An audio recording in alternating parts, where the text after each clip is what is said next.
La Rosa Holdings provides both residential and commercial real estate brokerage services and offers technology-based products and services to its sales agents and franchise agents. And with me is CEO Joe La Rosa and Chief Operating Officer Deana La Rosa. Great to have you back. Thank you for having us again. So you had a record month in June? We did. Congratulations on thank you. that. And this was for new agents joining the company, right? Right, yeah. So a lot of momentum is now behind us. We're very excited. We've announced that we introduced a very disruptive revenue share model to go along with our 100% commission model that we have been offering the agents now for some time. So this has created a lot of momentum, a lot of buzz.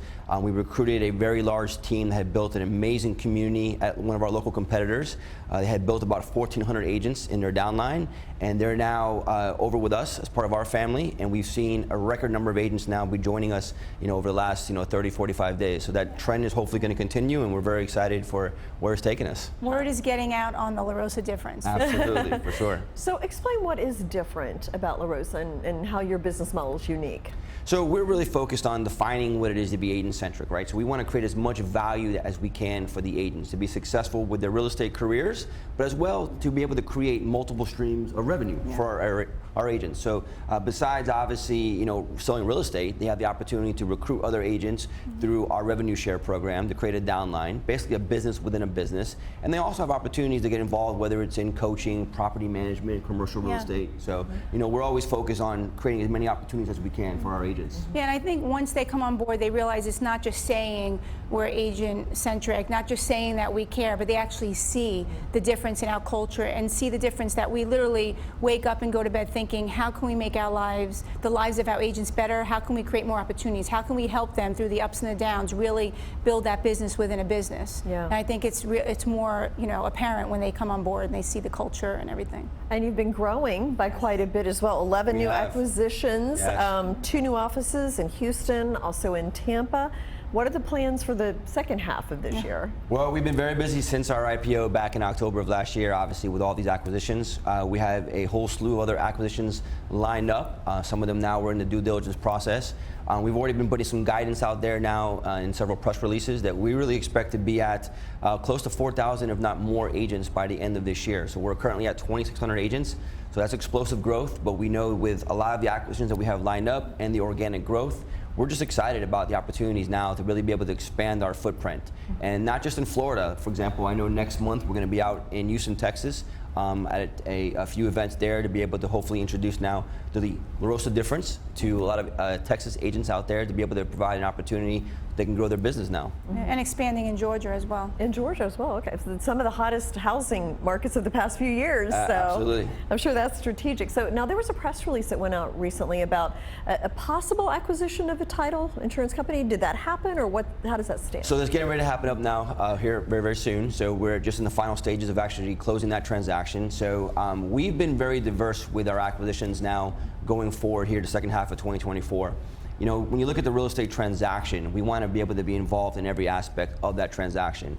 So not only does that create the one-stop shop for consumers and for our agents, but as well as for the holding company, it creates now multiple streams of revenue, which is obviously going to grow the holding company. Yeah. And what about Jamie? So this is an AI-driven aspect of the business. Explain, Jamie, what does Jamie do?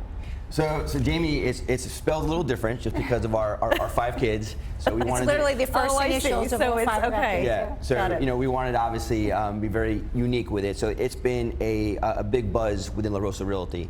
So we're excited now that we're looking at actually white labeling Jamie and being able now to offer it to folks outside of La Rosa as well. So that creates a lot of opportunities for us to be able to build a much larger list, and as well as be able to provide additional revenue now streams coming back into the holding company. And in addition to Jamie, within our own proprietary technology called My Agent Account, we're now expanding on that as well, and we're actually going to begin beta testing a transaction management portal that we're very excited about, and that can really become another game changer within La Rosa. Yeah. And does that take care of like some of kind of the mundane tasks that the agents do? Yeah. Maybe helps them kind of be more customer Definitely helps them oriented? work smarter, not harder, for sure. Yeah, everything is going to be basically digital. So even for clients that need to actually sign certain documents, they'll actually be able to go through our actual portal, and they'll be able to sign them, digitally online. And so it's going to be able to create, again, more organization as well for the agents. More efficiency, it sounds like, as Absolutely. well. So now, just about the real estate market in general. Yes. So we're starting to see interest rates go down a little bit. Refinancings were up. They're still high, I think, when people got used to those 3%. But how do you see real estate? Do you see certain parts of the country better than others? I mean, what's your take on the market? Yeah, so I'll give you my quick take, but I know this is really her specialty as well. So, look, I think actually I saw this morning, an article came out that we've seen the highest amount now of refi applications coming into the market because of interest rates starting to come down. The Feds haven't yet cut rates, so we're waiting to see when that's going to happen. My expectation is that whether it's the second half now as we get into later on into this year, going into potentially now the spring of next year, that's when I see this huge pumped up demand going to get released into the market. And I think it's pretty much going to be, obviously, in certain markets like Florida, Texas, Georgia, like we mentioned before. Those have been the hot markets, but I think it's going to be spread out throughout the United States. I think there's going to be a lot of opportunities for folks now. I don't think rates will ever be at 3%. No, they're not. but just the fact that, the talk of them being in the low 6s, the high 5s, people are going, crazy with that. So I think it's going to create a lot of opportunities. Yeah, because there's a lot of people out there in the 7 to 9% right now. So I see the rates going down about 50 basis points somewhat. But for my background's lending, so just watching that says a lot about the market.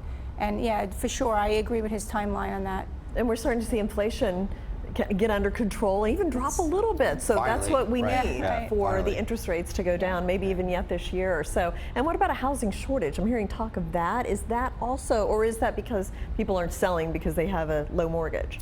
Well, I think you're exactly right there. So, I mean, it's supply and demand, of course, but, a lot of folks that have maybe today a 4 or 5% interest rate, they're not looking to get out of their home to get into maybe a 7% interest rate. So I think as interest rates drop, we'll see more inventory hit the market, and that's going to create more excitement, obviously, and more opportunities for buyers now as well. More normalized housing market. Yeah, So, absolutely. Joe and Deana, thank you so much for coming in. Thank you. Thanks for having us. All right.